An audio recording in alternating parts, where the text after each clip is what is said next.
बिदन दङ, आनारकलि दङ, साइड फुल दङ, फास्रा गोनां दं, बाम्पार दं, लफाय दं, बिबार दं, आरो लगरी दं, आरो पाटनिबो मोनगोन आरो बायदिसिना रोखोमनि पाटनि दख'ना मोनगोन आरो सिंगेलबो मोनगोन आरो फास्रा दङ, रिगि रिगां दङ, आरो केसा पाटनि दङ, बिदिनो बायदिसिना रोखोमनि माने 250निफ्राय स्टार्ट 10,000सिम।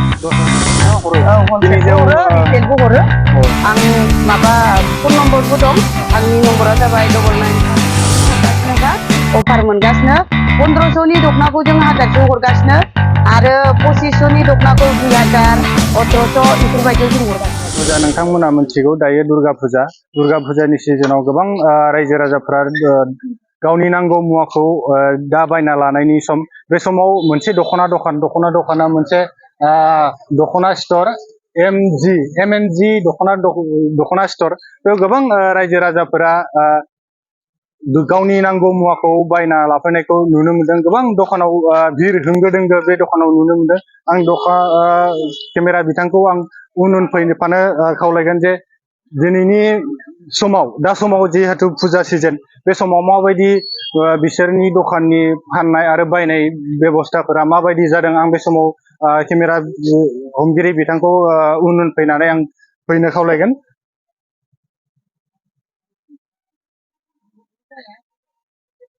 बे समाव गोबां दख'ना बायगिरि रायजो राजा बिथांमोनखौ नुनो मोनदों। जिहेतु दा फुजा सिजन फैबाय, दुर्गा फुजानि उनाव लोखि फुजा फैगोन। गोबां बर' गामिफोरावनो बेफोर फुजाफोरखौ फालिनाय जिहेतु नुनो मोनो। बिनि थाखाय गोबां फुजा नायनो लानाय फुजा नायग्रा बिथांमोना दख'ना बायनायखौ जों नुनो मोनदों। बे समाव जों दख'ना दखाननि सासे दख'ना फानगिरि दखाननि मालिक आं नैबे बिथांनियाव सोंनो नाजागोन। जिहेतु दिनै दा फुजा सिजन गोबां रायजो राजाफोरा नोंथांनि दखानाव जे दख'नाखौ लांनो फैदों, बे नोंथांनि दखाना बबे जायगायाव आरो मा दख'ना मोननाय जायो बेखौ बुंलांला। आंनि जायगाया माबा बिष्णुपुर आरो जतिनगर होनो। बेनिफ्राय आरो दख'नाया माने जोंना दख'नाया बिदननिफ्राय स्टार्ट।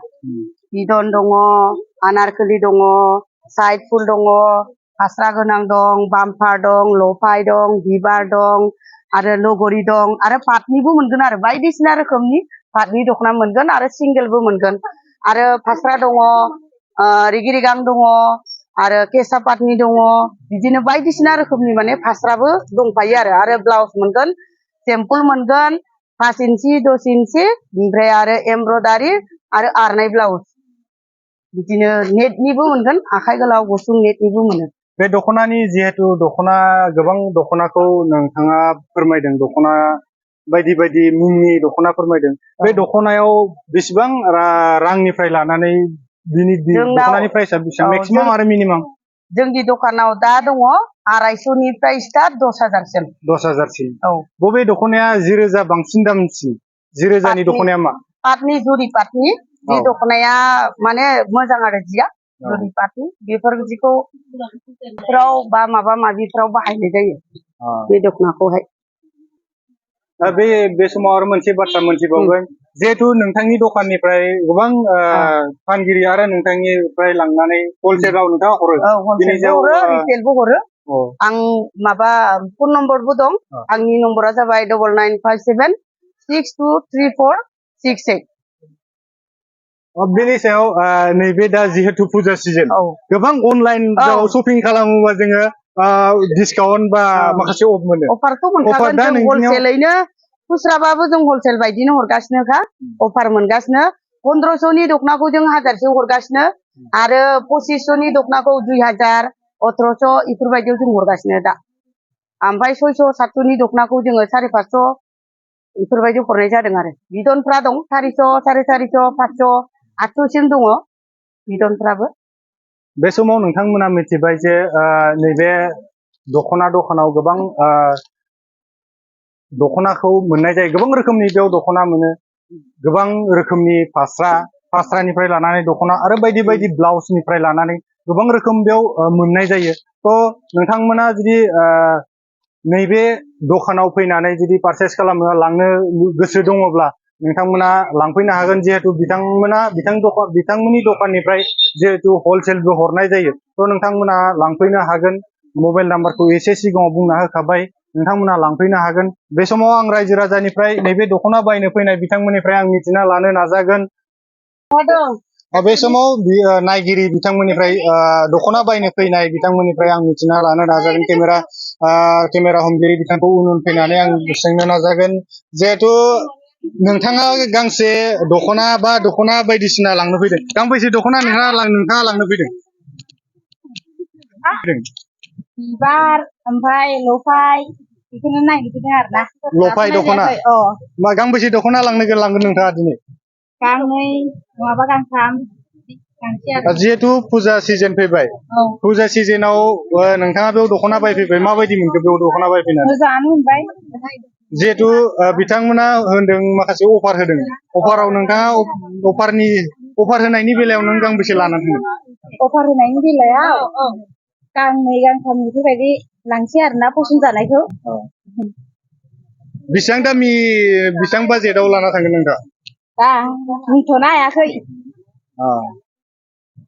जाबाय बे समाव मोनथिबाय जे रायजो राजाफोरा गोबां रोखोमनि दख'ना लांनो फैदों गोबां रोखोमनि बायदि बायदि गाबनि बायदि रोखोमनि बायदि दामनि दख'नाखौ बिथांमोना लांनो थाखाय फैदों बे समाव आं सासे दख'ना बायग्रा बिथांनिफ्राय मिथिना लानो नाजाबावगोन जे दख'ना लांनो फैदों नोंथाङा दख'ना लांगोन नोंथाङा आं दा नायनायदोंसो दाबो फाइनाल जाथ'वाखै आरोना गांबेसे दख'ना लांगोन लांनायाथ' आं गांनैल'सो लांगोन नालाय जोंहा फेमिलियाबो खम नालाय गांनै मा दख'नाखौ लांगोन मा दख'नाखौ दाथ' आङो दख'नाखौ लांनाय माने आं माखौ फसन जायो बेखौ लांसै बेसेबां दामनि दख'नाखौ लांगोन जे ओरैनो बेसेबांथ' माने दख'नायाथ' आरो बिदिनो 2000 बिदिनो एसे गोजौ लांनो सानदोंमोन आरोना जिहेतु दिनै माखासे डिसकाउन्ट फुजानि अफार डिसकाउन्ट होदों बेयाव बिनि सायाव नोंथाङा गांबेसे आरो बिनिफ्राय बाराबो लांनो हायोना बाराबो लांनो हायोखौ आं दा नायनायसो र' दख'नाल' लांगोन नामा नोंना दख'ना ओमफ्राय गस्ला लादों र' गस्ला फास्राया माने दख'नाजों थाखायो नालाय दख'ना मोनखायो आरो फुजानि बिनि अनगायैबो फुजानि माखासे ड्रेस मा बायखो नोंथाङा बायनायाथ' दिनैसो लांजोबनाय जागोन नालाय गाननाय जोमनाय ओमफ्राय गाननायफोरबो सेन्देल एरि दिनैसो लानाय जागोन नालाय लाथ'वाखैनो माने लागोनसो फैहांदोंसो दासो जाबाय बे समाव मिथिना मोनबाय जोंनि नैबे राङापारा हालामाव थानाय गंसे दख'ना दखान बेयाव नोंथाङा फैनानै नोंथाङा बायदि रोखोमनि दख'नाखौ नोंथाङा लांनो हागोन जिहेतु दख'नाखौ नोंथाङा सासे फालांगिरिबा बेयाव बे दखाननिफ्राय नोंथाङा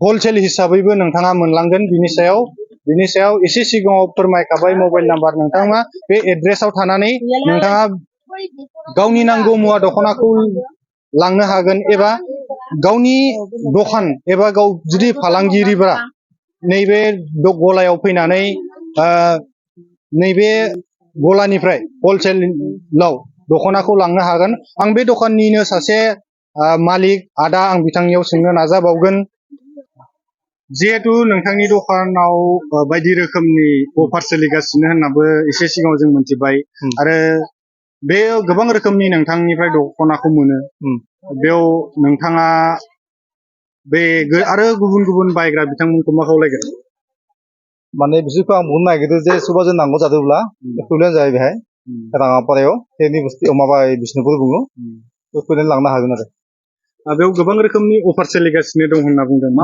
दख'नानिफ्राय लानानै बेसेबां मा दख'ना थारमाने जों किसुमान जिखौ अक्सन होगासिनो दं जेनेबा 600 टाकानि जिखौ जों 300 टाका हेगारगासिनो दं अक्सनाव बेनिफ्राय पाट दख'नाबो हेगारना होदों अक्सनाव गतिके जाय लांग्रा बिसोर लांनो हागोन आरो बेसेबां दामनिफ्राय लानानै बेसेबां बांसिन दामनि मेक्सिमाम प्राइस हिसाबै बेसेबां जों दख'नाया सिगां दंमोन खोमा सिगां थारमाने जों 250निफ्राय 10,000सिम दख'ना दङ थारमाने 250निफ्राय 10,000सिम दङ आरो दख'नाया